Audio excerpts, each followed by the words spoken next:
വയനാട് ചുരം കയറി നമ്മൾ പോകുന്നതേ ഗുണ്ടൽപേട്ടയിലേക്കാണ്. ഇപ്പോൾ ഗുണ്ടൽപേട്ടയിൽ പോയി കഴിഞ്ഞാൽ ഒരുപാട് കാഴ്ചകളുണ്ട്. പൂക്കളുടെ കാഴ്ചയും മുന്തിരിത്തോപ്പും അങ്ങനെ ഒരുപാട് കാഴ്ചകളുള്ള ഒരു സ്ഥലമാണ് ഇപ്പോൾ ഗുണ്ടൽപേട്ട. അതുപോലെ തന്നെ ഒരു കിടിലൻ സ്ഥലം കൂടിയുണ്ട്, ഹിമവത് ഗോപാലസ്വാമി ടെമ്പിൾ. അത് നമ്മൾ കഴിഞ്ഞ വർഷം പോയതാണ്. അതിൻ്റെ വീഡിയോ നമ്മൾ അപ്ലോഡ് ചെയ്തിട്ടുണ്ട്. ഇപ്പം നമ്മൾ പോകുന്നത് പൂക്കളുടെ നാട്ടിലോട്ടാണ്. ഹിമവത് ഗോപാലസ്വാമി ടെമ്പിളിൽ പോകേണ്ട സമയം മഴക്കാലത്താണ്. മഴക്കാലത്ത് പോയി കഴിഞ്ഞാൽ അടിപൊളി വൈബാണ് അവിടെ.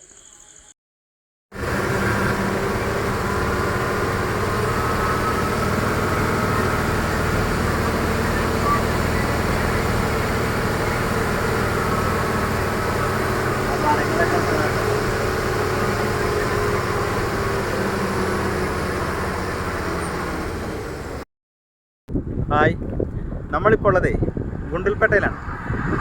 ഗുണ്ടൽപേട്ടയിൽ നമ്മൾ വന്നിരിക്കുന്നത് പൂക്കളുടെ സമയമാണല്ലോ. അപ്പോൾ കുറച്ച് ചെണ്ടുമല്ലിയും ജമന്തിയും സൂര്യകാന്തിയൊക്കെ കണ്ടു പോകാമെന്ന് വിചാരിച്ച് വന്നിരിക്കുന്നതാണ്. തൊട്ട് മുന്നേ നമ്മൾ അപ്ലോഡ് ചെയ്തത് മുന്തിരിപ്പാടത്തെ വീഡിയോ ആണ്. അത് കാണാത്തവരൊന്ന് കണ്ടു പോയിക്കോളൂ. അപ്പോൾ പുതിയ വീഡിയോയിലേക്ക് എല്ലാവർക്കും സ്വാഗതം. നമ്മൾ കുറച്ച് പൂക്കളെ കണ്ടിട്ട് വരാം. പൂക്കൾ മാത്രമല്ല കേട്ടോ, ഒരുപാട് കൃഷിപ്പാടങ്ങളും ഉള്ള ഒരു സ്ഥലമാണ് ഗുണ്ടൽപേട്ട. ഇത് നല്ല മഞ്ഞ ജമന്തിയാണ്. ഇവിടെ വന്നപ്പം എനിക്കൊരു അബദ്ധം പറ്റി. അബദ്ധമല്ല, സൂര്യകാന്തിയൊക്കെ വാടി നിൽക്കുന്ന സമയമായിരുന്നു. സൂര്യകാന്തി തോട്ടങ്ങൾ കുറവാണ്, പക്ഷേ ഒന്ന് രണ്ട് സ്ഥലത്തുണ്ട്, നമുക്ക് അങ്ങോട്ട് എത്തിപ്പെടാൻ കഴിഞ്ഞിട്ടില്ല. ഇതിൻ്റെ തൊട്ടപ്പുറത്ത് കാണുന്നത് ചെണ്ടുമല്ലിയാണ്.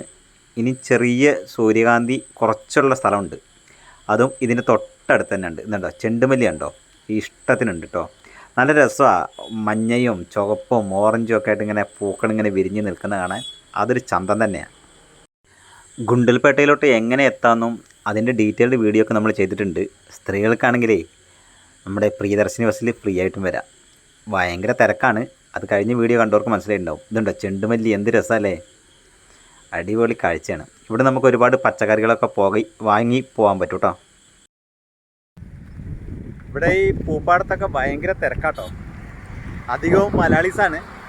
പല പല നാട്ടിൽ നിന്ന് വന്ന ഒരുപാട് ആൾക്കാരുണ്ട്. പൂപ്പാടവും മുന്തിരിപ്പാടവും ഒക്കെ കാണാനായിട്ട് വരുന്നതാണ്. അതുകൊണ്ട് തന്നെ റോട്ടിലൊക്കെ ഭയങ്കര തിരക്കാണ്. വണ്ടികളുടെ ഒക്കെ ഒരു 5 കളിയാണ്. ഞാനേ മുന്തിരിത്തോട്ടത്തിലൊക്കെ പോയി അവിടുത്തെ കാഴ്ചകളൊക്കെ കണ്ടു. അതിൻ്റെ വീഡിയോ നമ്മൾ അപ്ലോഡ് ചെയ്തിട്ടുണ്ട്. ഇപ്പോൾ നമ്മൾ സൂര്യകാന്തിത്തോട്ടം തപ്പി നടക്കുകയാണ്. ഒരുപാട് തോട്ടങ്ങളുണ്ട്, എവിടേക്കാണെന്നറിയില്ല, നടന്നു നോക്കട്ടെ. ഗുണ്ടൽപേട്ട ടൗണിലോട്ട് എത്തിയിട്ടില്ല. അതിൻ്റെ ഇപ്പുറത്തുനിന്ന് ഇങ്ങനെ അലഞ്ഞ് നടന്നുകൊണ്ടിരിക്കുകയാണ്. പൂക്കൾ കാണാൻ വേണ്ടിയിട്ട് വന്നതാണ്. മുന്തിരിപ്പാടം കണ്ട് ഇറങ്ങിയിട്ടുള്ളൂ. ജയമന്തിപ്പൂക്കളും ചെണ്ടുമല്ലിപ്പൂക്കളൊക്കെ ഇവിടെ കൃഷി ചെയ്യുന്നുണ്ട്. അതിൻ്റെ അപ്പുറത്തതാ സൂര്യകാന്തി ഉണങ്ങി നിൽക്കുകയാണ്, അതിൽ പൂക്കളൊന്നുമില്ല. നമ്മുടെ ഓണമായി കഴിഞ്ഞാൽ, അത്തമൊക്കെ ആയിക്കഴിഞ്ഞാൽ കേരളത്തിൽ നിന്നും ഒരുപാട് പേര് ഇവിടെ വന്ന് പൂക്കൾ വാങ്ങിപ്പോകും. അതിൻ്റെ സമയത്തേക്ക് പൂക്കളുണ്ടാവുമോ എന്തോ. ഇവിടെ പ്രധാനമായിട്ടും പൂക്കൃഷി ചെയ്യുന്നത് തമിഴ്നാട്ടിൽ പോയിട്ട് പെയിൻറ്റ് ഉണ്ടാക്കുന്നതിന് വേണ്ടിയിട്ടാണ്.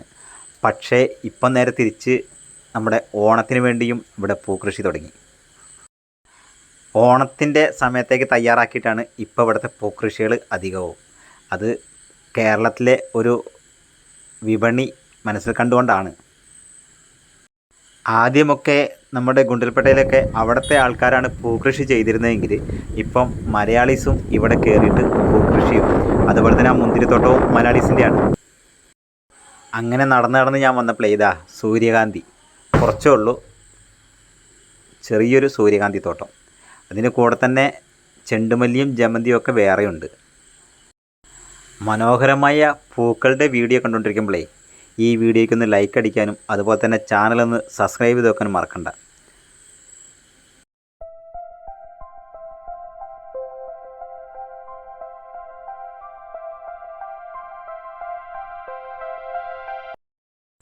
അത് കണ്ടോ, ഒരു സമയത്ത് നിറയെ വിരിഞ്ഞു നിന്ന സൂര്യകാന്തിയാണ് ഇപ്പോൾ വാടി നിൽക്കുകയാണ്. എന്ത് പറ്റിയെന്തോ. നടന്നു വന്നപ്പോൾ നമുക്കൊരു സൂര്യകാന്തി പാടം കിട്ടി. സൂര്യനെ നോക്കി ചിരിക്കുന്നു. വാടിപ്പോയി.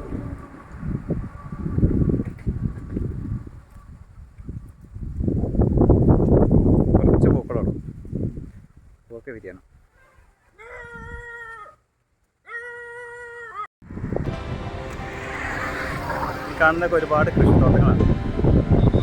അതായത് ചെണ്ടുമല്ലി, കരിമ്പുണ്ട്.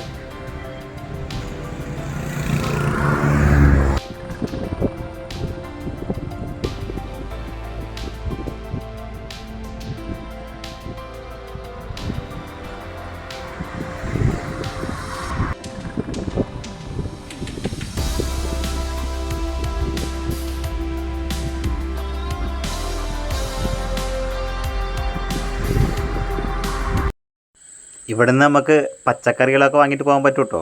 ഇതുണ്ട്, ഇവിടെ ഉണ്ടാക്കുന്ന തക്കാളി, മുളക് ഒക്കെ ഇവിടെ ഉണ്ടാക്കുന്ന പച്ചക്കറികളാണ്.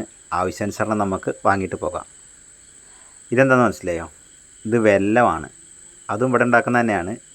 50 രൂപയാണ് ആ ഒരു പാക്കറ്റിന്. ഞാൻ വാങ്ങിയില്ല കേട്ടോ. നമുക്ക് ആവശ്യമുണ്ടെങ്കിൽ ഇവിടെ നിന്ന് നല്ല പച്ചക്കറി വാങ്ങിപ്പോകാൻ വില കുറവുണ്ട്. നമ്മുടെ ഗുണ്ടൽപേട്ടയിലെ പൂക്കളുടെയൊക്കെ വീഡിയോ ഇഷ്ടപ്പെട്ടൊന്ന് ലൈക്ക് ചെയ്തോളൂ, ഷെയർ ചെയ്തോളൂ. ഇങ്ങനെയുള്ള മനോഹരമായ വീഡിയോകൾ നിങ്ങൾക്ക് അപ്പോൾ തന്നെ ലഭിക്കാനായിട്ട് നമ്മുടെ ചാനലൊന്ന് സബ്സ്ക്രൈബ് ചെയ്തിട്ട് ആ ബെല്ലൈക്കൺ ഒന്ന് ഓൾ ചെയ്ത് വെച്ചു. മറ്റൊരു കിടിലം കാഴ്ചയുമായി വീണ്ടും വരാം. അതിലേക്കും ബായ്. അങ്ങനെ നമ്മൾ പൂക്കളും കണ്ട് മുന്തിരിത്തോട്ടം കണ്ടിട്ട് തിരിച്ച് ചുരം ഇറങ്ങുകയാണ്.